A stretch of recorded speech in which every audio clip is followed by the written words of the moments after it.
Tuhan, firman-Mu berkata, betapa Engkau merindukan kami semua mendengar suara-Mu ya Tuhan.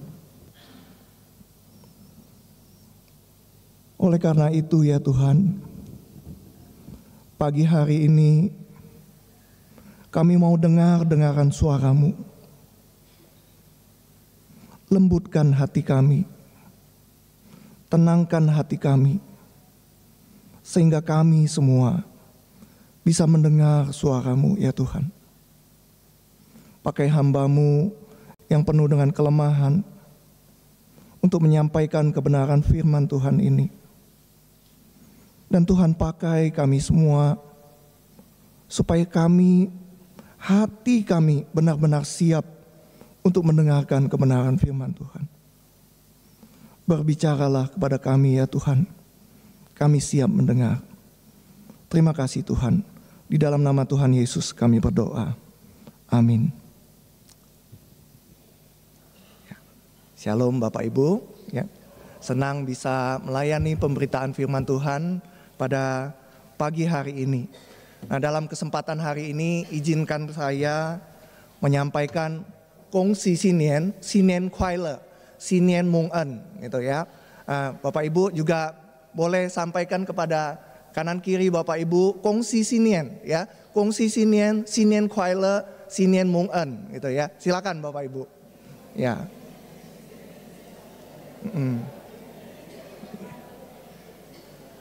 Ya.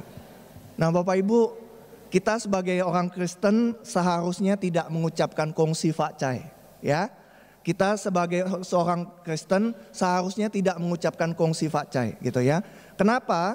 Karena kongsi fakcai itu artinya semoga kamu di tahun yang baru ini sukses, kaya raya gitu ya. Banyak rezeki. Nah, seharusnya kita tuh mengucapkan kongsi Sinien itu artinya selamat tahun baru ya. Selamat memasuki tahun baru. Sinien Kuai Le, semoga tahun yang baru ini membawa sukacita bagi kita. Kemudian Sinien Mung En itu artinya semoga tahun yang baru ini kita semua dilimpahi anugerah, dilimpahi kasih karunia Tuhan. Ya, jadi seharusnya kita ngomongnya seperti itu Bapak Ibu ya. Jadi setelah kita tahu, seharusnya kita nggak boleh lagi ngomong kongsi fakcai gitu ya. Nah, firman Tuhan hari ini temanya adalah true blessing atau berkat yang sejati. Berkat yang sejati. Firman Tuhan saya ambil dari Keluaran pasal 33. Nah, saya akan membacakan beberapa ayatnya. Bapak Ibu silakan melihatnya atau mengikutnya di layar kita ya. Keluaran pasal 33, demikianlah firman Tuhan. Kita baca sama-sama ya Bapak Ibu. Berfirmanlah Tuhan kepada Musa, berangkatlah dari sini engkau dan bangsa yang telah kau pimpin keluar dari tanah Mesir, ke negeri yang telah kujanjikan dengan sumpah kepada Abraham, Ishak dan Yakub demikian. Kepada keturunanmu akan kuberikan negeri ini. Aku akan mengutus seorang malaikat berjalan di depanmu yang akan mengenyahkan orang Kanaan, orang Amori, orang Het, orang Feris, orang Hewi dan orang Yebus. Kamu akan masuk ke negeri yang berlimpah-limpah susu dan madu. Kemudian ayat 15 dan 16. Berkatalah Musa kepadanya, jika bukan engkau sendiri yang berjalan beserta kami, jangan bawa kami pergi dari sini. Lalu bagaimana orang akan tahu bahwa aku telah mendapat kemurahan hatimu, aku dan umatmu ini? Bukankah karena engkau berjalan beserta kami, sehingga aku dan umatmu dikhususkan dari segala bangsa yang ada di muka bumi ini? Berfirmanlah Tuhan kepada Musa, hal yang kau katakan ini pun akan kulakukan, karena engkau telah mendapat kemurahan hatiku, dan aku mengenal dirimu dengan namamu. Nah Bapak Ibu, William Shakespeare di dalam karyanya yang terkenal Romeo and Juliet pernah berkata begini, apalah artinya sebuah nama gitu ya. Jadi William Shakespeare kita tahu karya terkenalnya Romeo and Juliet. Di dalam karya terkenalnya itu dia sempat mengatakan apalah artinya sebuah nama, dia bilang. Dia berkata andai kita memberikan nama lain untuk bunga mawar, bunga itu tetap akan berbau wangi. Gitu ya. Jadi apalah arti sebuah nama gitu ya. Walaupun kita kasih nama bunga mawar itu nama lain, dia tetap akan wangi seperti itu. Jadi apalah artinya sebuah nama. Nah Bapak Ibu, apa yang dikatakan oleh William Shakespeare ini mungkin ada benarnya juga. Kita memang tidak bisa mendeskripsikan atau menjelaskan sesuatu dengan hanya sekedar sebuah nama Bapak Ibu ya. Nah bagi orang Barat, walaupun tidak semuanya itu, tidak semuanya seperti itu, nama itu mungkin tidak terlalu penting. Itu sebabnya Bapak Ibu, kalau Bapak Ibu lihat nama orang Barat tuh misalnya ya, John F. Kennedy ya. Nama anaknya John F. Kennedy Junior, Bapak Ibu ya. John F. Kennedy Junior gitu. Jadi cuman namanya aja diturunkan gitu untuk anaknya gitu. Nah, bagi orang Barat mungkin seperti itu gitu. Tapi bagi orang Timur, Bapak Ibu, nama itu sangat penting. Ya, saya ulangi Bapak Ibu. Bagi orang Timur atau orang Asia itu, nama itu sangat penting karena punya arti atau makna dan biasanya mengandung harapan dari orang tua yang memberikan nama, ya.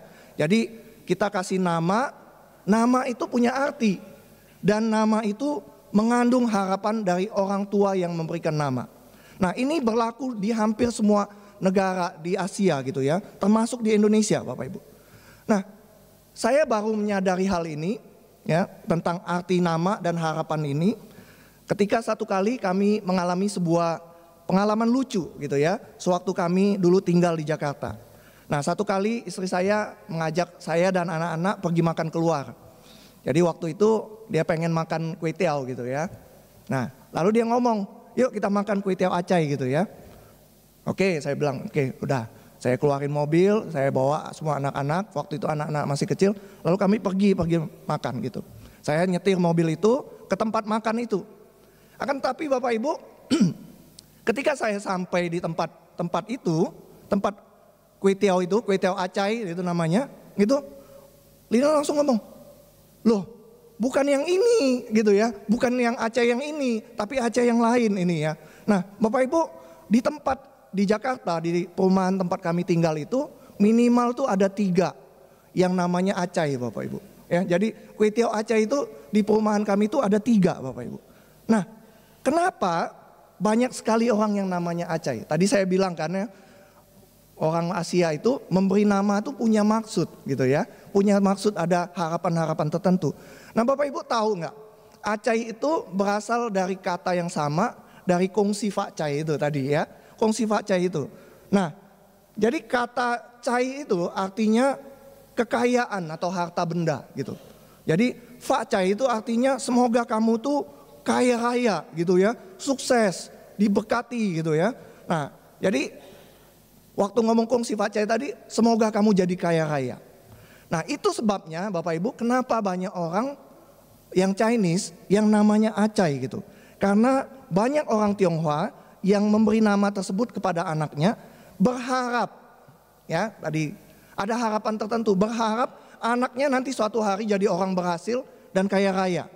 Nah, itu mungkin bisa disamakan seperti kalau misalnya budaya Jawa, kita mungkin kasih nama Sugi gitu ya, Sugiharto, Soeharto gitu ya, yang artinya juga hampir sama Bapak Ibu. Nah, demikian juga Bapak Ibu, banyak orang Chinese yang beri nama anaknya itu Ahok atau Afu. Ya, Ahok atau Afu. Nah, kita tentu tahu kan Ahok gitu ya, mantan gubernur Jakarta. Nah, kenapa orang kasih nama Ahok Bapak Ibu? Itu karena kata Ahok itu berasal dari kata Fu yang artinya berkat, hok atau hoki ya, kalau kita orang Indonesia kenalnya itu hoki gitu ya. Nah, jadi orang banyak kasih nama anaknya itu Ahok atau Afu karena itu. Karena supaya anaknya itu bawa hoki gitu ya. Hidupnya penuh dengan hoki gitu.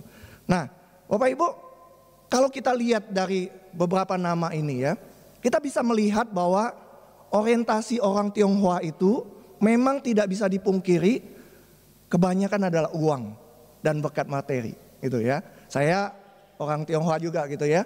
Saya harus akui itu bahwa orang Tionghoa itu orientasinya itu kebanyakan adalah uang dan atau berkat materi Bapak Ibu. Beberapa waktu yang lalu saya juga melihat sebuah video komedi yang dibawakan oleh Ronnie Cheng ini gitu ya, seorang aktor Amerika keturunan Tionghoa. Nah, dalam lawakannya itu dia berkata bahwa orang Tionghoa itu bukan cuma orientasinya uang, tapi memang benar-benar cinta uang Bapak Ibu. Dia bilang ini kan lelucon gitu ya, lawakan gitu. Dia bilang kenapa orang Tionghoa itu begitu mencintai uang. Bapak Ibu tahu, di banyak budaya itu konsep keberuntungan atau kekayaan itu memang ada di hampir semua budaya. Tapi Bapak Ibu dia katakan gini, cuma orang Tionghoa yang punya dewa uang Bapak Ibu. Ya, Cai Sen Ye gitu ya. Jadi memang di beberapa budaya itu konsep tentang uang atau kekayaan atau kemakmuran itu ada Bapak Ibu. Tapi cuma orang Tionghoa yang punya secara literal dewa uang Bapak Ibu. Dewa uang gitu. Nah jadi begitu besar kecintaan orang Tionghoa kepada uang Bapak Ibu. Ya, nah mungkin Bapak Ibu bertanya apa hubungannya yang saya sampaikan ini dengan tema firman Tuhan hari ini ya, dengan bagian firman Tuhan yang kita baca ini. Nah Bapak Ibu memang sebenarnya bukan hanya orang Tionghoa ya yang mencintai uang atau berkat sedemikian rupa. Itu karena memang manusia cenderung memikirkan berkat materi Bapak Ibu. Tidak terkecuali bangsa Israel yang kepadanya ayat-ayat tadi ditujukan, yang kita baca tadi Bapak Ibu. Perikop yang kita baca tadi bercerita mengenai bangsa Israel yang baru keluar dari perbudakan. Bangsa Israel waktu itu menderita penganiayaan, penindasan, lalu Tuhan berjanji bahwa mereka akan keluar dari tanah Mesir ke sebuah negeri yang berlimpah-limpah susu dan madu Bapak Ibu. Nah waktu saya baca ayat tadi, awalnya saya agak bingung Bapak Ibu, ya bingung maksudnya berlimpah susu dan madu itu apa gitu ya. Berlimpah susu dan madu itu apa? Nah kalau Bapak Ibu kita belajar dari konteks ayat itu, kita menyadari bahwa waktu itu sebagian besar manusia itu bercocok tanam dan beternak, ya bercocok tanam dan beternak. Berlimpah susu dan madu itu artinya manusia itu tanah yang akan dimasuki oleh bangsa Israel itu subur Bapak Ibu. Berlimpah susu dan madu itu artinya tempat tanah perjanjian itu adalah subur sekali. Sedemikian suburnya sehingga ternaknya berkembang dengan biak dengan baik, menghasilkan banyak susu. Tanahnya subur, tanamannya juga subur. Lalu datanglah lebah. Lebah kemudian menghasilkan banyak madu. Jadi Bapak Ibu, berlimpah susu dan madu itu konteksnya dengan masyarakat agraris waktu itu yang bercocok tanam dan beternak Bapak. Kalau kita baca ayat yang tadi kita baca gitu ya, sepertinya tidak ada yang salah gitu di dalam ayat ini gitu ya. Aku akan mengutus seorang malaikat berjalan di hadapanmu. Kamu akan masuk ke negeri yang berlimpah-limpah susu dan madu. Namun Bapak Ibu, kalau Bapak Ibu lihat di Alkitab, ayat ini ada kelanjutannya Bapak Ibu. Ayat ini kelanjutnya ini. Kamu akan masuk ke negeri yang berlimpah-limpah susu dan madu. Namun, kata Tuhan, aku tidak akan berjalan di antara kamu supaya engkau tidak kubinasakan di jalan karena engkau bangsa yang tegak tengkuk. Bapak Ibu, ayat berikutnya juga menegaskan ada sesuatu yang salah terjadi ya. Ada sesuatu yang salah yang terjadi. Ketika bangsa itu mendengar firman yang keras itu, mereka meratap, tidak seorang pun memakai perhiasan. Bapak Ibu, apa yang sedang terjadi? Ya, kenapa ayat yang seakan-akan tadi adalah ucapan berkat, aku akan mengutus seorang malaikat menyertai kamu, kamu akan masuk ke negeri yang berlimpah-limpah susu dan madu itu. Tapi kemudian ayat itu dilanjutkan dengan itu. Ketika bangsa itu mendengar firman yang keras itu, mereka meratap, tidak seorang pun memakai perhiasan. Bapak Ibu, apa yang sebenarnya sedang terjadi? Mengapa bangsa Israel takut sekali? Ya, firman Tuhan katakan mereka meratap ketika mendengar firman yang begitu keras tersebut. Nah, Bapak Ibu, mengapa perkataan firman Tuhan itu begitu keras kepada mereka? Kalau kita balik sedikit ya ke pasal 32 Bapak Ibu. Firman Tuhan yang kita baca tadi sebenarnya adalah lanjutan dari kisah anak lembu emas Bapak Ibu. Musa naik ke Gunung Sinai ya untuk mengambil 2 loh batu itu. Dia naik begitu lama bangsa Israel yang menunggu di bawah itu kemudian jadi gelisah Bapak Ibu. Ini kok Musa tidak turun-turun gitu. Jangan-jangan sesuatu terjadi dengan Musa. Jangan-jangan Musa mati kecelakaan di atas gunung gitu. Nah, ketika mereka menunggu dengan gelisah tersebut, lalu mereka memaksa Harun membuat sebuah patung anak lembu emas Bapak Ibu. Lalu mereka menyembahnya dan berkata, inilah Tuhan yang memimpin engkau keluar dari tanah Mesir. Bapak Ibu, firman Tuhan lalu berkata begini, aku telah melihat bangsa ini, sungguh mereka bangsa yang tegar tengkuk. Sekarang biarkan aku bertindak, biarkan muka aku menyala-nyala terhadap mereka, dan aku akan membinasakan mereka. Tetapi engkau akan kujadikan bangsa yang besar. Bapak Ibu, Tuhan murka sekali dengan bangsa Israel. Sehingga dia berniat untuk memusnahkan bangsa yang dengan susah payah dia bawa keluar dari tanah Mesir, Bapak Ibu. Waktu merenungkan bagian ini, saya berpikir dalam hati ya Bapak Ibu. Kenapa sih Tuhan begitu murka sekali gitu ya? Memang Tuhan berulang kali berkata, oh jangan sujud menyembah, jangan membuat patung, jangan ada padamu Allah lain, jangan membuat patung, jangan sujud menyembah gitu ya. Tapi Bapak Ibu, setelah saya menggali lebih lanjut bagian ini, ternyata ada alasan lain yang menyebabkan Tuhan itu begitu murka kepada bangsa Israel. Nah, tadi Bapak Ibu saya katakan Tuhan berjanji akan membawa bangsa Israel itu ke sebuah negeri yang berlimpah-limpah susu dan madu. Bangsa Israel mengerti betul bahwa berlimpah susu madu itu adalah berkat materi Bapak Ibu. Waktu itu penghidupan manusia berasal dari bercocok tanam dan beternak. Susu dan madu adalah sumber penghidupannya. Dan Bapak Ibu tahu, Tuhan seakan-akan mau berkata kepada mereka begini Bapak Ibu. Oke, kamu mau negeri yang berlimpah susu dan madu bukan? Oke, kamu boleh masuk ke sana. Aku akan mengutus seorang malaikat berjalan di depanmu. Tapi firman Tuhan katakan juga Bapak Ibu, namun aku tidak akan berjalan di antara kamu, supaya engkau tidak kubinasakan di jalan, karena engkau bangsa yang tegar tengkuk. Bapak Ibu, Tuhan murka sekali karena apa yang dilakukan oleh bangsa Israel. Karena itu adalah penghinaan. Kenapa penghinaan? Karena mereka mau berkat materinya. Saya ulangi ya Bapak.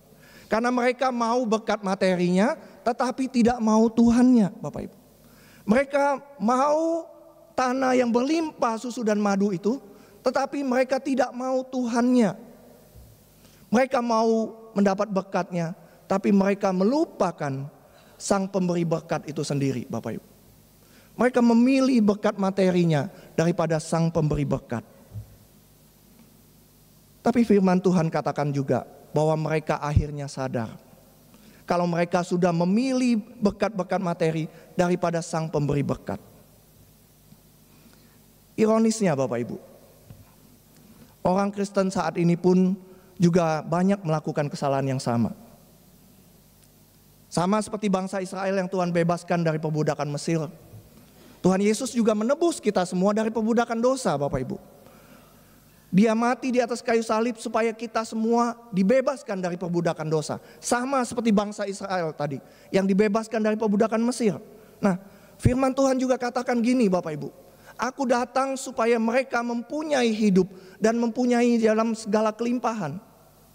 Tuhan Yesus katakan begini Bapak Ibu. Dia datang supaya mereka mempunyai, supaya kita semua mempunyai hidup dan mempunyainya dalam segala kelimpahan. Akan tetapi Bapak Ibu, bukankah kita sering dengar ayat ini ya, yang dikatakan oleh orang lain, orang Kristen lain, mungkin oleh pengkhotbah yang lain gitu. Oh mereka mengklaim, oh aku datang, Tuhan Yesus datang supaya kita semua dapat hidup dan mempunyainya dalam segala kelimpahan Bapak Ibu. Ironisnya Bapak Ibu, orang-orang Kristen juga punya pemikiran yang seperti itu. Mereka berpikir bahwa ketika kita jadi anak Tuhan, ketika kita percaya kepada Tuhan, maka hidup kita akan dipenuhi dengan berkat materi, dengan kelimpahan materi, hidup yang senang dan tidak mengalami kesusahan. Akan tetapi benarkah seperti itu Bapak Ibu? Benarkah orang Kristen yang sudah percaya kepada Tuhan, yang katanya mempunyai hidup yang dalam segala kelimpahan itu, artinya seperti itu? Penuh dengan berkat materi? Nah Bapak Ibu, orang yang berpikiran seperti itu sebenarnya tidak mengerti firman Tuhan. Ya, orang yang punya pemahaman seperti itu sebenarnya orang yang tidak mengerti firman Tuhan. Mereka hanya sekedar mencomot ayat tersebut.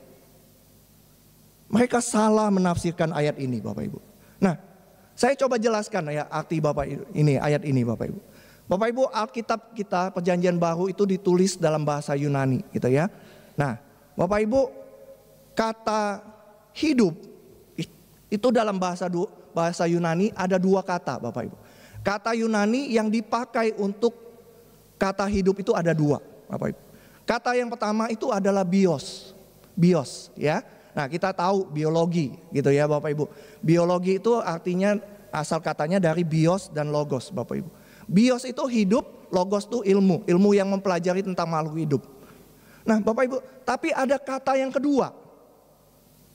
Kata hidup yang kedua. Kata hidup yang kedua itu adalah zoe Bapak Ibu. Zoe ya. Jadi ada dua kata yang menerangkan tentang hidup di dalam bahasa Yunani. Nah Bapak Ibu, firman Tuhan katakan gini. Kata yang pertama itu bios itu adalah tentang lingkungan fisik Bapak Ibu. Lingkungan hidup kita, lingkungan materi kita gitu ya. Lingkungan materi. Sedangkan zoe itu adalah bahasa figuratif tentang hidup kita ya. Sesuatu yang bersifat rohani, bukan sesuatu yang fisik Bapak Ibu ya. Bios itu adalah lingkungan fisik, lingkungan materi. Tapi zoe itu adalah lingkungan rohani, figuratif, bahasa figuratif. Nah Bapak Ibu, kata zoe ini muncul di dalam Matius 7 ayat 14 gitu. Dan kata zoe ini juga muncul di ayat tadi Bapak Ibu yang kita baca. Aku datang supaya mereka mempunyai hidup dan mempunyainya dalam segala kelimpahan. Bapak Ibu, kenapa ayat ini berkata memakai kata zoe dan bukan bios Bapak Ibu?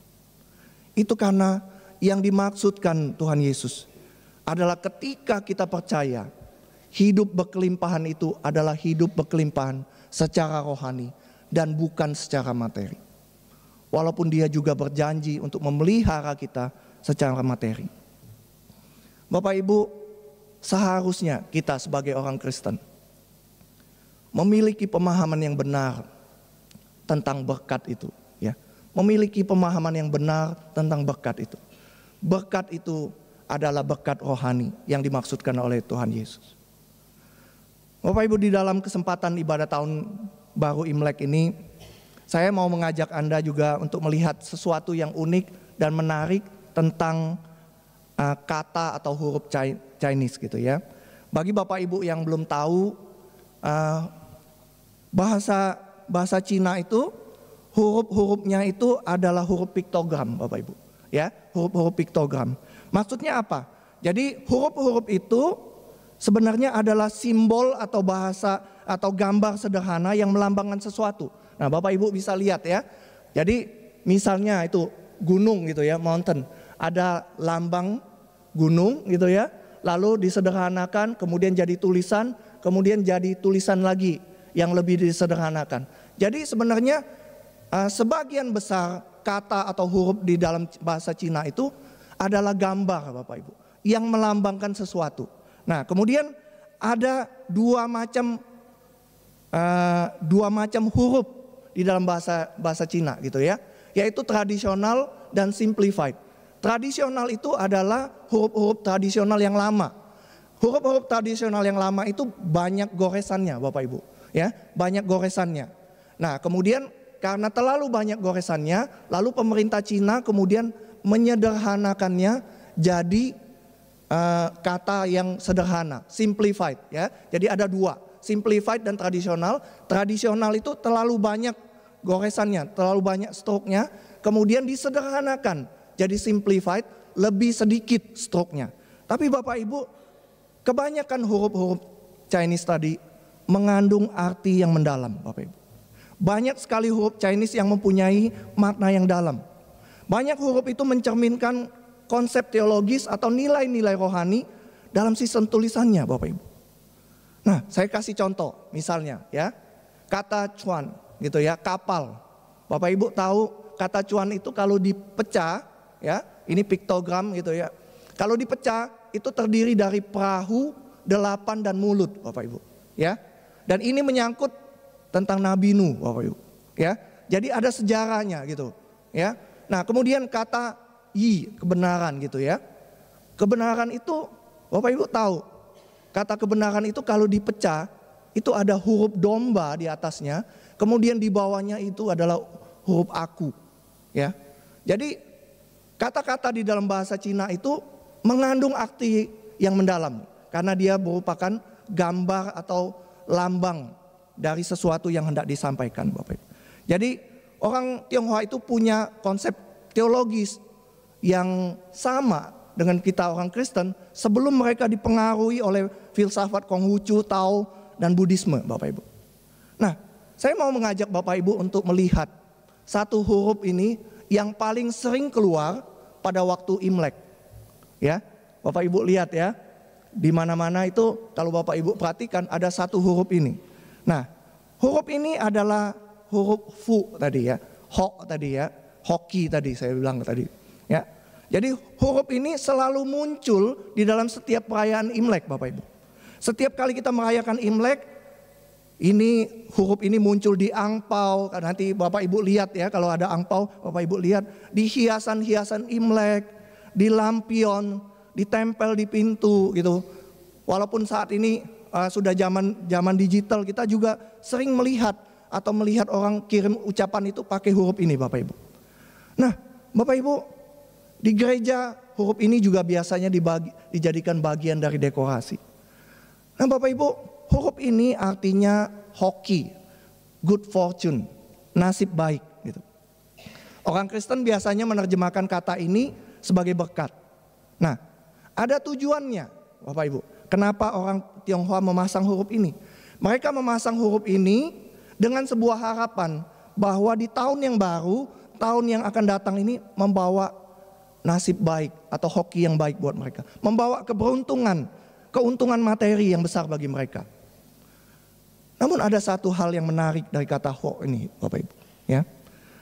Setiap tahun ketika saya merayakan Imlek, saya kadang-kadang sedih gitu karena saya melihat bahwa banyak sekali orang Tionghoa merayakan tahun baru Imlek tapi tidak mengerti, tidak menyadari akan arti ini ya.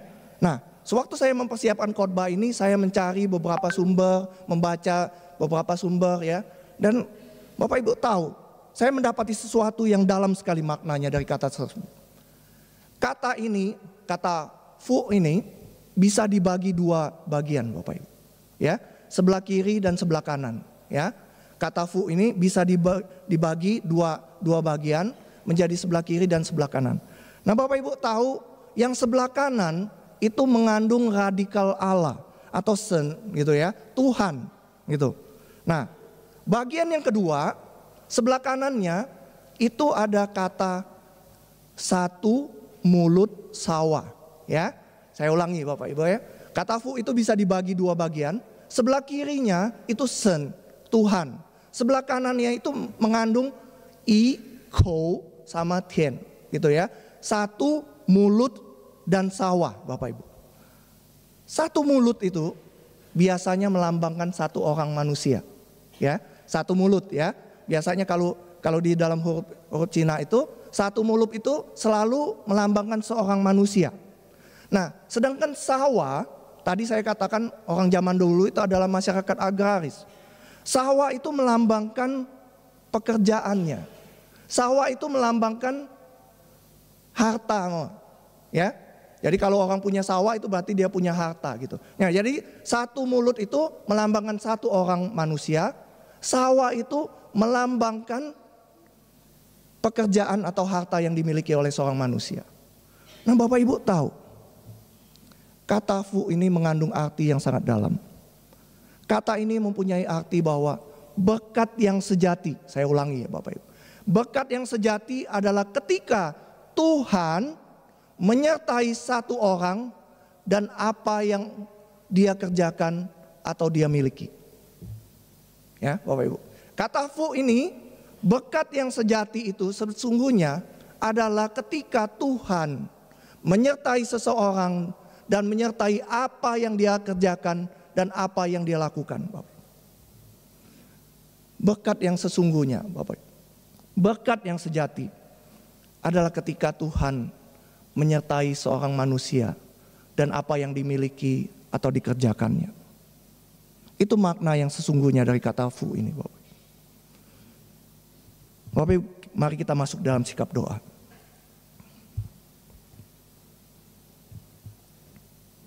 Kita berdiam diri di hadapan Tuhan. Kita merenungkan firman Tuhan yang baru saja kita dengar. Berkat yang sesungguhnya, berkat sejati itu adalah ketika Tuhan menyertai seseorang dan apa yang dikerjakan, diusahakan, dan dimilikinya.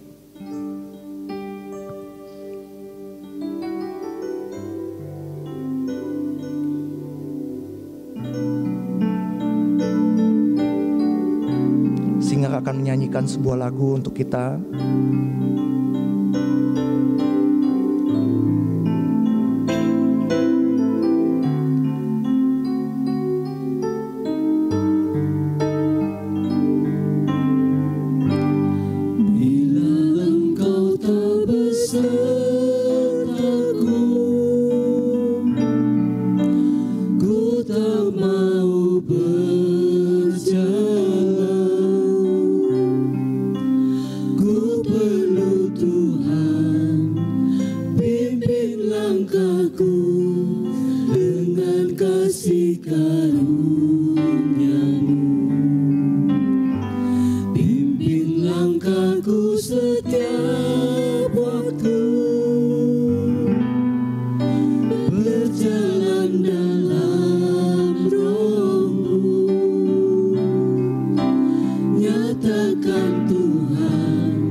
Bapak Ibu yang dikasihi Tuhan, di tengah kesulitan ekonomi dan berbagai tantangan hidup, mungkin kita bertanya, di mana berkat Tuhan itu? Dunia sering mengajarkan bahwa berkat adalah kekayaan, kesehatan, dan keberhasilan. Namun firman Tuhan hari ini mengingatkan kita semua berkat sejati adalah penyertaan Tuhan dalam hidup kita. Ketika Musa berkata, "Jika bukan Engkau sendiri yang berjalan beserta kami, jangan bawa kami pergi dari sini." Sesungguhnya Musa tahu bahwa lebih baik hidup dalam kesederhanaan bersama Tuhan daripada memiliki segalanya tanpa Tuhan. Firman Tuhan hari ini seharusnya mengubah cara pandang kita tentang berkat. Berkat bukan hanya uang atau kesuksesan. Jika kita memiliki Tuhan, kita memiliki segalanya. Karena itu Bapak Ibu, jangan hanya mencari berkat, tapi carilah Sang Pemberi berkat. Belajarlah bersyukur dalam keadaan apapun. Percayalah juga bahwa Tuhan tahu kebutuhan kita lebih dari yang kita pikirkan. Bagi Bapak Ibu Saudara yang hari ini bergumul dengan kebutuhan hidup, lihatlah penyertaan Tuhan di dalam masa sulit sekalipun. Bagi anak-anak muda yang bergumul dengan masa depan mereka, lihatlah apa yang Tuhan sudah lakukan di dalam hidupmu. Lihatlah penyertaan Tuhan sepanjang hidup kita sampai detik ini. Jika hari ini kita masih bisa makan dan hidup, itu adalah berkat Tuhan. Jika kita hari ini masih memiliki keluarga dan saudara seiman, itu adalah penyertaan Tuhan. Jika kita hari ini masih bisa datang ke gereja dan mendengar firman, itu adalah anugerah yang luar biasa.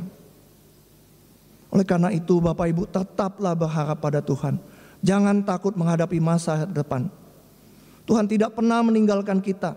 Serahkan segala kekhawatiran kita kepada Tuhan dalam doa dan permohonan dengan ucapan syukur.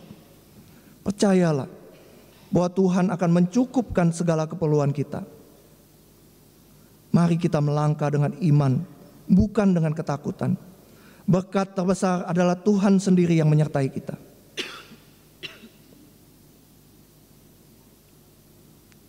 Terima kasih Tuhan untuk kebenaran firman Tuhan yang boleh kami dengar pagi hari ini. Kami mungkin masa khawatir akan masa yang akan depan. Kami mungkin khawatir akan hidup kami ke depannya Tuhan.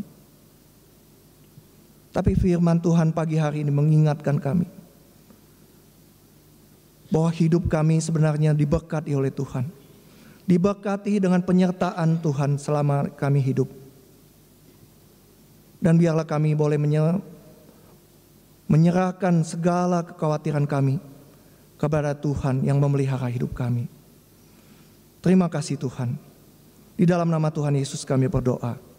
Amin.